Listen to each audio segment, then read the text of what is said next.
मेरा खुद भी ये ख्याल था, मैं इस गुमा में यहाँ से कल गया था कि जी अब पीटीआई के लिए अच्छे दिन शुरू हो रहे हैं, जिसकी इब्तदा जो है वो कल हुई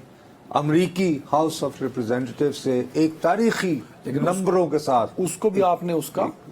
ये बता दें कि आपने अपने तज्जिये में उसको भी उनके लिए खतरा करार दे दिया था। मैंने बाद अज़ा मैं इस बारे को बात करूंगा। उसके बाद ये उम्मीद थी कि यार आज, और फिर हम सारे अपना दिमाग ये लड़ा रहे थे कि अगर हुकूमत वाक़तन डट चुकी है कि जी इन्हें हर सूरत गिरफ्तार करना है,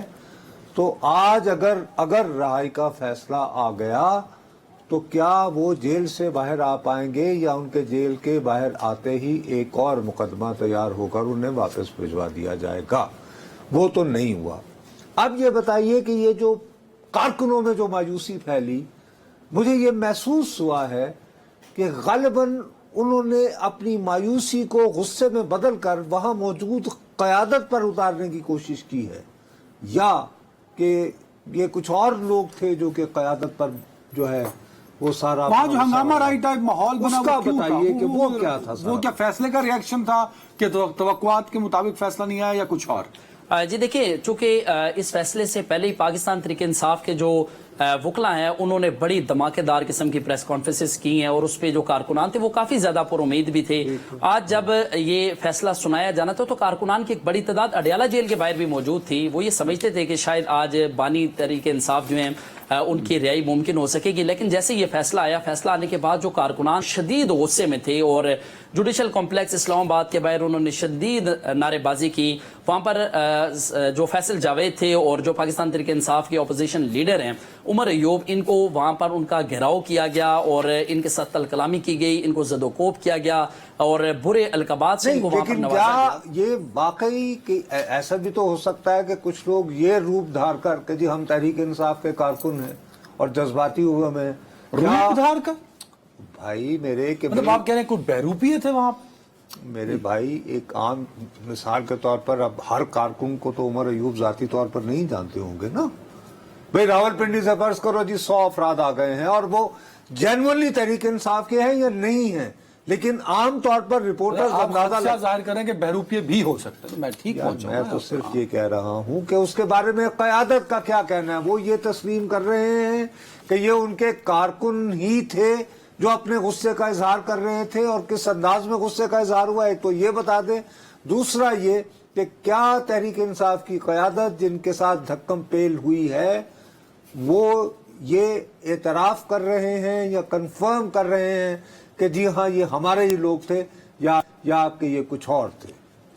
जी देखिए, चूंकि जुडिशल कॉम्प्लेक्स के बाद जब उसके बाहर जब ये हंगामा राई हुई तो हमने देखा कि उमर अयूब काफी ज्यादा परेशान थे, क्योंकि पूरा एक जत्था था जिन्होंने उमर अयूब को जो है वो अपने घेरे में लिया हुआ था और उमर अयूब उनसे जान छुड़ाना चाहते थे, लेकिन उन्होंने शदीद ज़दोकोब किया और उमर अयूब को अपने गार्ड जो है वो बुलाने पड़े। उमर अयूब जब गाड़ी में बैठकर वहां से फरार हुए, इसको मैं ये नहीं कहूंगा कि वो वहां से निकल गए, बल्कि वो फरार हुए हैं उनसे जान छुड़ा के, और उनकी जो प्रोटोकॉल की गाड़ी थी, सरकारी गाड़ी के ऊपर उन कारकुनान की जानिब से जो वो मुक्के मारे गए, टांगे मारी गई, और फैसल जावेद भी और उमर अयूब भी वहां से उन्होंने ये याफियत जारी कारकुनान क्या उमर साहब ने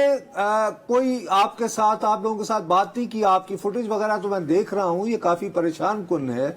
and I genuinely appreciate you कि आपने ये हमारे लिए वो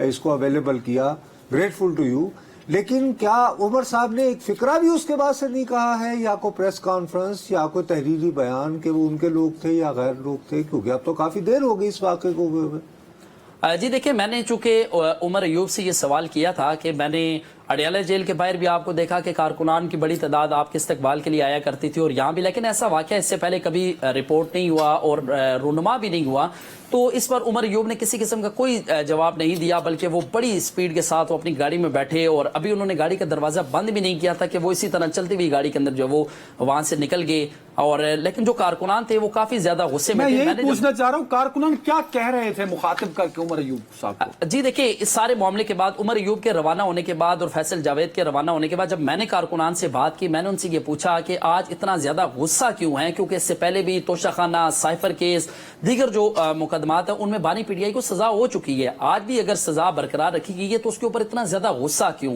तो उनका ये कहना था कि बानी पीटीआई जो है वो इस वक्त अडयाला जेल के अंदर कैद हैं, लेकिन जो मौजूदा लीडरशिप है पाकिस्तान तहरीक इंसाफ की, वो सिर्फ बानी पीटीआई के नाम पर ओहदे इंजॉय कर रही है। हम लोग इतने दूर से आते हैं, इतनी गर्मी में सड़कों पर इस वक्त हम मौजूद हैं, लेकिन लीडरशिप की जानिब से अभी तक कोई एहतजाज की कॉल नहीं दी गई। जो मौजूदा सूरत हाल है पाकिस्तान तहरीक इंसाफ की इस वक्त पाकिस्तान के अंदर, इसके ऊपर लीडरशिप को चाहिए कि फौरी तौर पर मुल्कगीर एहतजाज की कॉल दें। वो ये मुतालबा भी कर रहे थे उमर अयूब से कि फौरी तौर पर आपको एहतजाज की कॉल देनी चाहिए, लेकिन आप एहतजाज की कॉल नहीं देते। बैरिस्टर गौर और उमर अयूब अडयाला जेल के अंदर मुलाकात करती हैं और उसके बाद एक प्रेस कॉन्फ्रेंस करते हैं और उसके बाद एक हफ्ते के लिए गायब हो जाते हैं। ये उनका सबसे जो मुतालबा था जिसके ऊपर सबसे ज्यादा वो जोर दे रहे थे कि बानी पीटीआई की रिहाई के हवाले से जो मौजूदा लीडरशिप है वो कोई हिकमत अमली इख्तियार करते हुए नहीं नजर आ रही। बहुत बहुत शुक्रिया आपका उस्मान मुगल साहब।